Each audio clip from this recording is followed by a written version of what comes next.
Hello दोस्तों, क्या आपको पता है भारत से चीते लुप्त कैसे हो गए? इसके पीछे क्या कारण थे?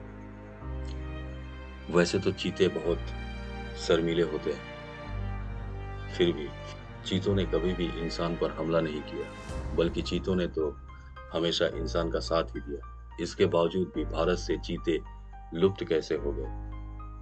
चीता यह शब्द संस्कृत के चित्रक शब्द से जोड़ा जाता है। वैज्ञानिकों का अनुमान है कि 19वीं सदी से लेकर भारत और चीन एशियाई देशों में चीतों की अच्छी खासी संख्या थी। 12वीं शताब्दी के कुछ दस्तावेजों में चालुक्य के महाराजा सोमेश्वरा के राज्य में चीतों का जिक्र मिलता है। जंगल में पकड़े गए इन चीतों का इस्तेमाल शिकार के लिए किया जाता था। बादशाह अकबर के दौरान भी भारत में हजारों चीतों को कैद किए जाने के सबूत मिले हैं। यह सिलसिला आगे तक चलता रहा।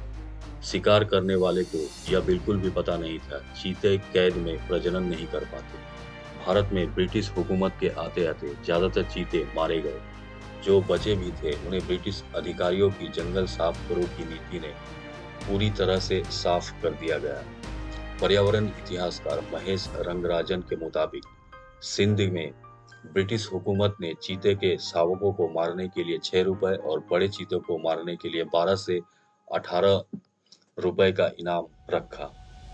1947 में सरगुजा के महाराजा रामानुज प्रताप सिंह देव ने भारत में बचे आखिरी 3 चीतों को भी मार दिया। इसके 5 साल बाद 1952 में एशियाई चीतों को आधिकारिक रूप से विलुप्त घोषित कर दिया गया। चीतों के लुप्त होने का कारण निजी शिकार और शिकार के लिए जबरन वन्य जीवनों को कैद करना था। ऐसा ही हाल ईरान को छोड़कर बाकी सभी एशियाई देशों का हुआ। लेकिन इसके कई दशक बाद अमेरिका में हुए एक एक्सपेरिमेंट के बाद भारत को एक नई उम्मीद जगी। 1972 में भारत में वाइल्ड लाइफ प्रोटेक्शन एक्ट आया। उसमें भी चीतों का जिक्र था, लेकिन तब तक तो भारत से चीते गायब हो चुके थे। उनका जिक्र करने की क्या जरूरत है? असल में कुछ अधिकारियों को उम्मीद थी कि वे ईरान से कुछ एशियाई चीते लाएंगे और उन्हें लाकर भारत में बसाएंगे। ईरान के साथ 1970 के दशक में इस पर बातचीत भी हुई, लेकिन यह मामला आगे नहीं बढ़ सका। अब आकर यह सपना हकीकत में बदल रहा है। लेकिन यह हुआ कैसे? 2009 में एक कॉन्फ्रेंस का आयोजन किया गया, जहां अफ्रीका से डॉक्टर लारी मार्गर को भारत बुलाया गया। फिर उन्हें मध्य प्रदेश के कूनो नेशनल पार्क में जगह देखने के लिए न्योता भी दिया गया। उन्होंने आकर देखा कि वहां चीतों के लिए अच्छी मात्रा में आहार थी। चीतों के लिए यह एक परफेक्ट प्राकृतिक बसेरा था। तक लाने के लिए 13 साल लंबी प्रोसेस चलती रही। इस दौरान सीसीएफ और भारत के अधिकारियों के बीच कई बैठकें और इंस्पेक्शन होते रहे। इसके बाद भारत भेजे जाने के लिए नामीबिया से 8 चीते चुने गए, जिसमें 5 मादा और 3 नर शामिल हैं। चीतों को भारत भेजे जाने से पहले क्वारंटाइन के दौरान सीसीएफ की एग्जीक्यूटिव डायरेक्टर लारी मार्कर को भारत भेजे जाने से पहले इन चीतों को क्वारंटाइन के दौरान सीसीएफ की एग्जीक्यूटिव डायरेक्टर लारी मार्कर की अगुवाई में इन बड़ी बिल्लियों के कई टेस्ट किए गए। ये वो चीते हैं जो डॉक्टर लारी मार्कर के सामने पैदा हुए, बड़े हुए। चीतों को नामीबिया से भारत लाने के लिए सरकार ने बाघ के चेहरे वाले एक बोगोई 747 विमान वहां भेजा।